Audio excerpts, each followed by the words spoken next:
할렐루야. 하나님의 은혜와 복이 가득하기를 주의 이름으로 축복합니다. 오늘 우리는 다음 세대를 보면 가슴 아픈 일이 있습니다. 아이들이 세상을 너무 빨리 배우고 있는 것 같습니다. 지금 우리는 무엇을 하는가요? 다음 세대에 저절로 세워지지 않습니다. 믿음도 저절로 이루어지지 않는 듯이 말입니다. 제가 여러분에게 한 교회를 소개하려고 합니다. 스코틀랜드의 에딘버러의 중앙에 있는 노얄 마일의 그 거리에 있는 교회입니다. 저 교회가 트론 처치입니다. 제가 영국에 있을 때 저는 런던에 있고 또 제가 아는 목사님이 저기 스코틀랜드 에딘버러에 있습니다. 그래서 휴가가 되면 이제 방학 기간이 되면 서로가 바꾸어서 그래서 런던에 일주일 동안 있을 수 있도록 우리 집을 비워주고 우리가 또 에딘버러에 가서 그 집을 일주일 동안 사용하고 이렇게 해서 저희들이 기차를 타고 에딘버러에 딱 도착했는데 눈에 딱 띄는 곳, 여기에서 눈에 딱 띄어요. 저게 트론 처치. 1647년에 세워졌어요. 아니 어떻게 그 당시에 저렇게 크고 웅장한 교회를 세울 수 있을까? 여러분, 스코틀랜드는요 존 낙스라는 사람이 일어나서 종교개혁이 일어난 나라예요. 그래서 종교개혁을 일으켜서 스코틀랜드 장로교회를 만들고 그리고 그 장로교회가 이 스코틀랜드의 국교가 된 겁니다. 이토록 스코틀랜드는 부흥하고 힘이 있었어요. 이게 저 교회가 그 중심의 교회에 써 있었어요. 근데 저 트론 교회가 1647년에 굳건하게 세워졌는데 여러분 1952년도에 그 교회의 기능을 마칩니다. 더 이상 교회가 아니에요. 저 교회는 이제는 사람들에게 관광 오면 관광을 안내해주는 관광 안내소가 되었어요. 그리고 문화를 공연하는 문화 공연장이 되었어요. 그리고 역사의 사건이 있으면 역사적 자료를 보여주는 역사 자료관이 됐어요. 왜 이렇게 됐을까? 여러분, 스코틀랜드는요 한때 스코틀랜드 장로교회는 온 세상 가운데서 선교사를 파송하는 주요 국가였어요. 여러분, 대표적인 게 누군 줄 아세요? 데이비드 리빙스톤이에요. 리빙스톤은 스코틀랜드 출신이에요. 그리고 또 로버트 마페, 그리고 저희들이 잘 아는 에릭 리들 같은 사람, 그리고 뿐만 아니라 우리 한국교회에 지대한 영향을 끼친 스코틀랜드 선교사가 있어요. 그 사람이 바로 존 노스 선교사, 또 존 맥켄타이어. 이 두 사람은요 초대교회, 초대 한국교회가 생성될 때에 우리 교인들이 하나님의 말씀을 읽을 수 있도록 요한복음을 한글로 번역해 줬어요. 그래서 그 한글로 번역된 그 성경책을 어떻게 하면 이 조선 땅으로 가져올까 봐 싶어서 막 몸에다가 막 숨기고 오고 그리고 포쯤 숨기고 오고 그렇게 해서 어떻게 하면 하나님의 말씀을 전하려고 하는데 그 전하려고 하는 그 성경책을 지어준 자가 누구냐면 스코틀랜드 선교사 존 노스, 존 맥켄타이어. 여러분, 1882년도에 요한복음을 번역한 것뿐만 아니라 1887년도에는요 신약 성경 전체를 번역을 해서 우리 한국 교회에다가 딱 던져준 거예요. 이게 스코틀랜드 교회였어요. 그런데 1952년도에 교회가 그 기능을 딱 정지했어요. 왜 그랬을까? 도대체 이 땅 가운데 여호와를 알지 못하는 세대가 일어나면 무슨 일이 벌어지는지를, 그리고 무슨 일이 이 땅 가운데 어떻게 일어나는지를 분명하게 보여주는 상징물이에요. 지금 현실에 신앙의 개성이 끊어지면 교회가 어떻게 되는가를 보여주는 경고라는 것입니다. 다음 세대의 신앙의 전성이 얼마나 중요한지를 다시 한번 생각하게 만드는 역사적 교훈거리라는 겁니다. 지금 우리는 어떻게 해야 될까요? 여러분, 그 첫 번째요, 지금 우리는요 지금입니다. 나중 없습니다. 다음 세대는 교회의 미래가 아니고 오늘 교회가 책임져야 될 현재의 사명이라는 겁니다. 우리가 오늘 지금 하나님 앞에서 무릎 꿇지 아니하면 내일 다음 세대는 세상 앞에서 무릎 꿇습니다. 오늘 말씀을 그들에게 심어주지 아니하면 내일 그들의 가슴 속에 세상 소리가 가득하게 그 삶을 점령할 것입니다. 여러분, 다음 세대요, 지금 붙들어야 돼요. 나중 없어요. 다음 세대는 지금 영적 전쟁의 한가운데 있습니다. 학교가 중립적이 아니에요. 여러분, 문화가 중립적이 아니에요. 미디어가 중립적이 아니에요. 세상은 끊임없이 다음 세대의 세계관을 빼앗아가고 있습니다. 오늘 다음 세대 마찬가지지 않습니까? 어떻게 해야 될까요? 우리가 읽은 성경 본문 말씀에 시편 78편 6절 7절에 나와 있어요. 어떻게 해야 된다고요? 6절 우리 한번 읽어보도록 하겠습니다. 이는 그들로 후대고 태어날 자손에게 이를 알게 하고 그들은 일어나 그들의 자손에게 일러서 하나님을 알게 하고 그들은 일어나서 또 그들의 자손에게 하나님을 알게 만들라는 겁니다. 7절 우리 읽어보도록 하겠습니다. 그들로 그들의 소망을 하나님께 두며 하나님께서 행하신 일을 잊지 아니하고 오직 그의 계명을 지켜라. 바로 이것입니다. 여러분, 다니엘과 그의 세 친구가 있었어요. 그들은 예루살렘에 살다가 바빌론으로 포로로 끌려갔어요. 문화가 달랐습니다. 가치관이 달랐습니다. 그리고 유혹이 많았습니다. 그런데 이 다니엘과 그 세 친구는 무너지지 않았어요. 여러분, 믿음의 위기가 있으면 어떤 신앙이 그냥 막 생겨납니까? 그렇지 않아요, 여러분. 이 믿음의 위기 속에서 어떻게 다니엘과 그 세 친구들은 그 믿음을 지켜낼 수 있을까요? 여러분, 그들은요, 어려서부터 부모로부터 하나님이 누구신지를, 하나님이 행하신 일을 무엇인지를 그들의 가슴속에 깊이 알았어요. 다시 말하자면 신앙의 전수가 되었다는 겁니다. 다니엘이 있었던 바벨론보다 오늘날 세상은 더 빠르고 더 강하고 더 화려하게 변화되고 있습니다. 가치관이 흔들립니다. 성 정체성이 흔들립니다. 진리가 상대화됩니다. 죄가 죄처럼 보이지 않게 만듭니다. 세상은 이렇게 얘기합니다. 하나님 없어도 살 수 있어. 여러분, 다니엘과 세 친구는요, 어렸을 때부터 하나님께 묶여져 있었어요. 그리고 그들에게 신앙의 전수가 있었어요. 세상의 일에 그는 분명하게 믿음의 고백을 할 수 있는 사람은 세워진 겁니다. 여러분, 사단은요, 다음 세대 그냥 두지 않습니다. 신앙의 정체성을 흔들어 버립니다. 예배를 하찮게 여겨요. 교회는요, 가도 되고 안 가도 되는 것으로 여겨지도록 만들어 버립니다. 우리는요, 지금 붙들어야 됩니다. 지금 우리가 붙들지 않으면 세상이 붙들 것입니다. 지금 우리가 다음 세대 품지 않으면 죄가 먼저 그들을 품을 것입니다. 지금 안아주지 않으면 세상의 거짓된 위로가 우리 그들을 안아줄 겁니다. 지금 붙들어야 됩니다. 하나님의 법칙은 분명합니다.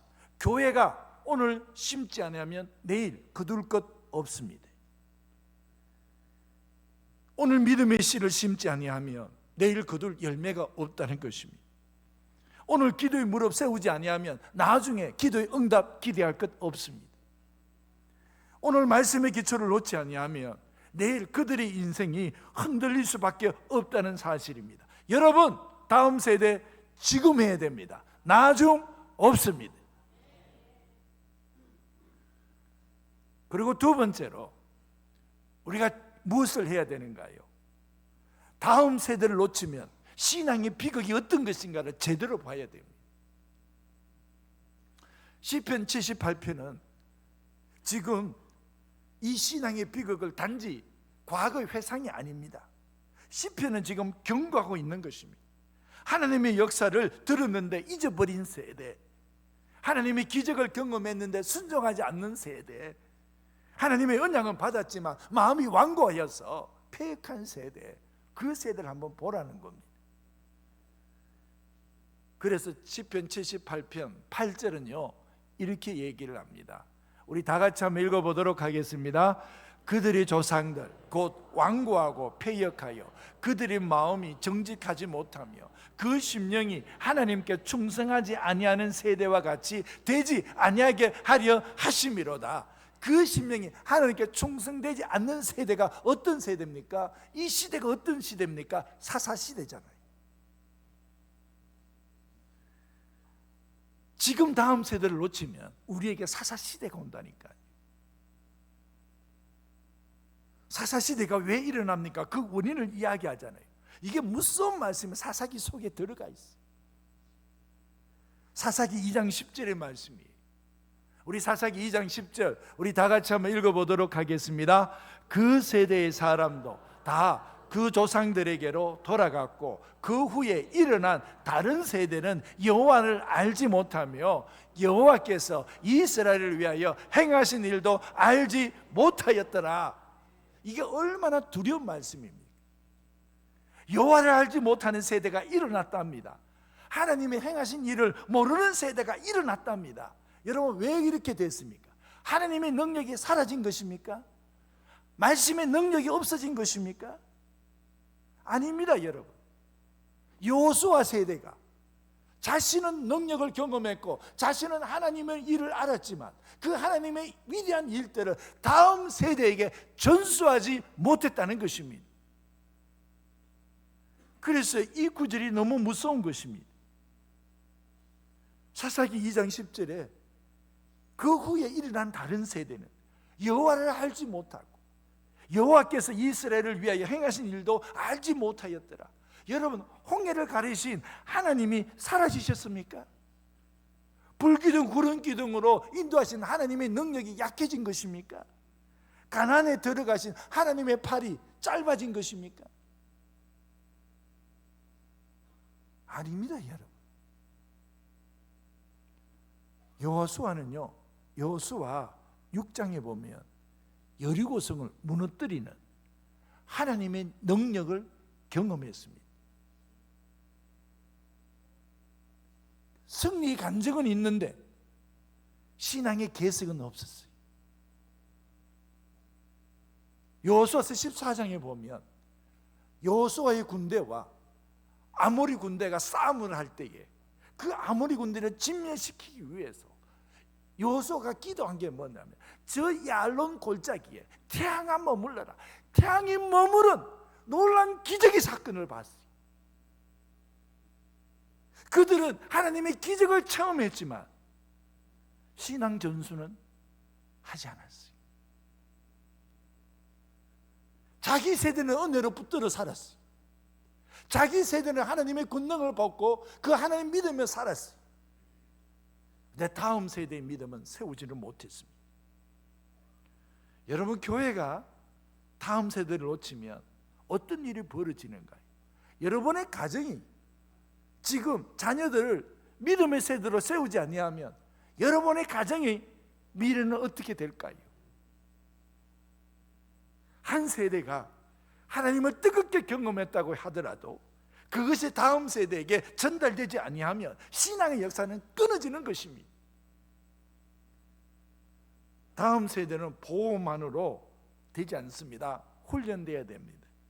우리는 자녀를 사랑합니다. 그래서 자녀에게 좋은 것을 주고 싶습니다. 편안하게 해주고 싶습니다. 상처를 받지 않게 해주려고 합니다. 그런데 여러분 성경은요 그 자녀들을 편안하게 키우는 것이 아니라 믿음의 사람으로 세우기를 원한다는 것입니다. 다음 세대에게 필요한 것은 이 세상에 살아남는 믿음입니다. 이기는 믿음입니다. 바벨론 한가운데서도 하나님을 선택하는 믿음입니다. 그래서 요한 3서 1장 4절에 보면 참 즐거움이 뭡니까? 내가 내 자녀들이 진리 안에서 행한다 함을 듣는 것보다 더 기쁜 일이 없도다. 어른 세대 깨어나야 됩니다. 어른 세대가 다음 세대를 향한 눈물 없는 기도, 눈물 없는 헌신, 이것들이요 다음 세대의 가슴을요 쉽게 만든다는 것입니다. 다음 세대가 무너진 것을 보면 세상을 탓할 수는 없습니다. 왜 세상이 왜 이래? 세상 때문에 우리 다음 세대들이 안 돼. 이렇게 세상을 탓할 일이 아니라는 겁니다. 우리에게는 말씀이 있고 우리에게는 기도가 있습니다. 여러분 거창하지 않아도 됩니다. 짧아도 됩니다. 식사 전의 기도, 하루 한 절 말씀, 잠들기 전에 축복 기도, 이것이 여러분 자녀의 영혼을 지켜내고 믿음을 전수하는 데 쓰임 받을 수 있다는 것입니다. 교회 나와서 주일학교 1시간을 가지고 세상의 유기를 이길 수 없습니다. 가정에서 다음 세대 세울 수 있기를 축복합니다. 교회에서 다음 세대 세울 수 있기를 축복합니다. 여러분 이것이요 우리 세대의 미래입니다. 다음 세대가 남이 아니라 우리 세대의 미래의 모습이라는 것입니다. 여러분 지금 우리가 다음 세대를 세워서 신앙의 비극이 없는, 신앙의 축복이 있는 교회가 될 수 있기를 주의 이름으로 축복합니다. 그리고 세 번째로 우리는 무엇을 해야 되는가요? 지금 울며 씨를 뿌리는 것입니다. 이게 우리의 사명입니다. 시편 126편 5절 6절에 보면 이렇게 말씀합니다. 눈물을 흘리며 씨를 뿌리는 자는 기쁨으로 거두리로다. 그리고 6절의 말씀이 있습니다. 여러분 6절 우리 다 같이 한번 읽어보도록 하겠습니다. 울며 씨를 뿌리러 나가는 자는 반드시 기쁨으로 그 곡식단을 가지고 돌아오리로다. 이 시편 126편은 바벨론 포로에서 돌아온 이스라엘 백성들의 노래입니다. 70년 동안 나라를 잃었습니다. 성전도 무너졌습니다. 가정도 무너졌습니다. 신앙도 흔들렸습니다. 그런데 하나님께서 바벨론 포로로 잡혀간 이스라엘 백성들을 다시 한번 이렇게 세웠습니다. 그래서 그들은요 바벨론의 삶의 자리를 떨치고 예루살렘으로 돌아온 것입니다. 근데 돌아와 보니 눈앞에 예루살렘의 현실은요 처참했습니다.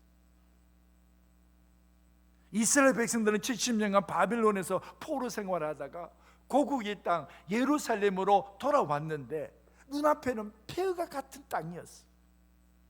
오직 그들이 대가를 치루야만 살아갈 수 있는 땅으로 지금 눈앞에 있는 것. 성벽 다 무너졌어요. 성전은 폐허가 됐어요. 농사 짓는 땅은 완전히 망가졌어요. 백성들은 울 수밖에 없었어요. 근데 하나님께서 그들에게 이렇게 말씀하세요. 너 울지 말고 씨를 뿌리라 이렇게 얘기합니다. 여러분 여기에 씨를 뿌리라고 말하는 이 히브리어 자라라는 이 뜻은요 그냥 단순히 곡식을 뿌리는 게 아니에요. 예루살렘의 회복을 위한 사명을 가지고 대가를 치를 마음 가지고 씨를 뿌리라 이런 뜻이에요. 이게 농부의 심정이에요. 농부가 나가기는 나가는데 울면서 나가는 거예요. 그래서 울면서 씨를 뿌리는 거예요. 이스라엘 백성들이 한 일이 뭡니까? 그래서 막 노래를 하는 거예요. 어떻게 노래한다고요? 눈물을 흘리며 씨를 뿌리는 자는 기쁨으로 거두리로다. 노래하는 거예요. 씨를 뿌리러 나가는 자는 반드시 기쁨으로 그 곡식단을 가지고 돌아오리로다. 희망을 노래하는 거예요. 그러면서 울면서 씨를 뿌리는 겁니다. 여러분 울면서라도 뿌리지 아니하면 우리의 예루살렘은 어떻게 될 것 같습니까? 역사의 주이신 하나님이 우리와 함께 계시는데 우리에게 소망이 없이 살아간다 그러면 오늘날 소원도 없이 오늘을 살아갈 수 없지 않습니까? 우리는 소망 가지고 살아가는 것입니다. 왜요? 하나님이 계시잖아요. 지금은 하나님께 소원을 품고 울면서 기도의 씨앗을 뿌릴 때입니다. 지금 어렵더라도 감수하면서 내일을 기대하면서 행하는 것입니다. 여러분 씨앗이요 땅에 묻히면 보이지 않습니다. 사라진 것처럼 보입니다. 지금 우리 세대, 다음 세대도 성경보다 인터넷이 익숙한 세대, 하나님보다 세상의 가치관에 노출된 세대. 그런데 여러분, 지금 그러면 지켜볼 때가 아니라 지금 뭡니까? 씨를 뿌릴 때입니다. 열매요 갑자기 생기지 않습니다. 오늘 심지 않으면 내일 거둘 수 없습니다. 오늘 씨를 뿌리면 반드시 하나님께서 거두게 하실 줄로 믿습니다. 왜요? 6절에 이 말씀을 딱 약속하세요. 반드시 이렇게 딱 약속하세요. 거두리로다 딱 약속하세요. 반드시 오고야 말 것이다. 반드시 그날이 우리 손에 오고야 말 것이다. 이게 히브리어로 보야브라는 뜻이에요. 하나님께서 아주 강조하시는 말씀이에요. 너 울면서 씨를 뿌리면 너 반드시 너의 삶에 곡식의 단을 가지고 돌아올 것이다. 반드시 거둘 것이다. 반드시 열매를 맺을 것이다. 여러분, 우리가 열매를 보장하는 것이 아니라 열매는 하나님이 보장하시는 줄로 믿습니다. 우리 세대는 다음 세대를 위해서 울면서 씨를 뿌리는 세대가 되어야 됩니다. 우리가 울지 아니하면 다음 세대가 웁니다, 여러분. 우리가 기도하지 아니하면 다음 세대도 무너집니다. 우리가 심지 아니하면 다음 세대들이 거둘 것이 없습니다. 오늘 우리가 눈물로 씨를 뿌리면 하나님께서는 반드시 열매를 거두게 하실 줄로 믿습니다. 지금은 씨를 뿌릴 때입니다. 지금은 심을 때입니다. 지금은 자녀 이름을 부르며 기도할 때입니다. 지금 심지 아니하면 나중에 거둘 것이 없습니다. 당장은 눈에 보이지 않을지라도 오직 하나님을 바라보면서 울면서 씨를 뿌릴 때에 하나님께서는 우리에게 반드시 거두리로다, 이 약속의 말씀이 이루어질 줄로 믿습니다. 성경은 우리에게 매우 중요한 영적 원리를 하나 가르쳐 주십니다. 그게 고린도전서 5장 3장 6절입니다. 나는 심었고 아볼로는 물을 주었으되 오직 하나님께서 자라나게 하셨다. 심는 사람이 있습니다. 물 주는 사람이 있습니다. 그러면 자라나게 하시는 분은 하나님이십니다. 자라나게 하셨다는 얘기는 생명을 풍성하게 만들어 주신다는 것입니다. 여러분, 우리 농부는요 씨앗을 뿌리지만 그 씨앗에 내가 생명을 집어넣어서 막 자라나게 할 수 있는 것은 농부의 몫이 아니에요. 그건 하나님께서 하실 일이에요. 여러분, 농부의 몫은 뭡니까? 뿌리는 거예요. 심는 거예요. 물 주는 거예요. 하나님께서 자라나게 하십니다. 심는 일은 우리의 몫이고 자라나게 하시는 것은 하나님의 몫입니다. 여러분, 씨를 심을 수 있기를 축복합니다. 물을 줄 수 있기를 축복합니다. 잡초를 뽑는 거 우리의 몫이, 씨앗을 깨뜨려 생명을 만드는 것은 농부가 할 수 있는 일은 아니에요. 이것은 오직 하나님이 하시는 일입니다. 여러분, 요게봇을 보세요. 요게봇은 자기 아들 모세를 낳았어요. 그리고 그 모세가 애국 궁전에서 살았어요. 근데 그 모세가 어떻게 해서 이스라엘 백성들을 위해서 살아갈 수 있는 그 마음이 있었을까요? 요게벳이 그 아들의 마음속에 믿음의 씨앗을 심은 거예요. 그리고 계속적으로 모세에게 하나님의 이야기를 해서 그래서 심어준 거예요. 여러분, 그 인생을 쓰시는 분은 하나님이십니다. 하나님이 사용하셨어요. 오늘 우리가 해야 될 일, 다음 세가 당장 변하지 않아도 말씀을 심으십시오. 반응이 없어도 기도를 멈추지 않기를 원합니다. 왜냐고요? 하나님께서는 보이지 않는 곳에서도 일하시고 계시는 분이십니다. 씨앗은요 땅속에서 자라납니다. 아무도 보지 못해요. 아무 소리 들리지 않아요. 그런데 생명은 자라나고 있습니다. 우리의 기도, 우리의 눈물, 우리의 헌신, 하나님께서 반드시 우리가 울며 씨를 뿌리면 거두게 하실 줄로 믿습니다. 그래서 다음 세대를 보면서 심으십시오. 우리 헌신 심으십시오. 말씀 심으십시오. 복음 심으십시오. 기도 심으십시오. 눈물 심으십시오. 사랑을 심으십시오. 그러면 하나님께서 자라나게 하실 것입니다. 여러분, 오늘 씨를 뿌려보십시오. 결과 염려하지 말고 심으십시오. 자라나게 하시는 분은 하나님이십니다. 그래서 하나님은 결코 실패하지 않으십니다. 제가 이제 말씀을 맺습니다. 다음 세대를 위해서 지금 하십시오. 나중 없습니다.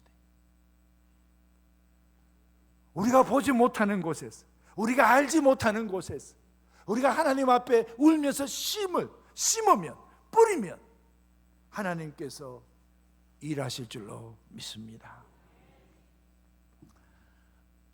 제가 다음 세대를 일으키는 여러분의 교역자들과 만나서 얘기를 해봤어요. 그분은요, 정말 다음 세대를 이루는데 이 다음 세대를 해결하는 방식은 다 달라요. 다음 세대에 접근하는 프로그램 다 달라요. 각자가 독특한 것이. 근데 여러분, 그 다음 세대를 일으키는 교육자들 가운데 해결하는 방법도 다르고 프로그램도 다르지만 공통된 게 딱 하나가 있어요. 그게 바로 진심입니다. 그들은 진심으로 심었어요. 그들은 진심으로 뿌렸어요. 프로그램 다르고 해결하는 방식은 달라도 그들은 진심이었어요. 여러분, 진심으로 심을 수 있기를 축복합니다. 하나님이 자라게 하시면 아무도 막을 자가 없을 줄로 믿습니다. 기도하겠습니다.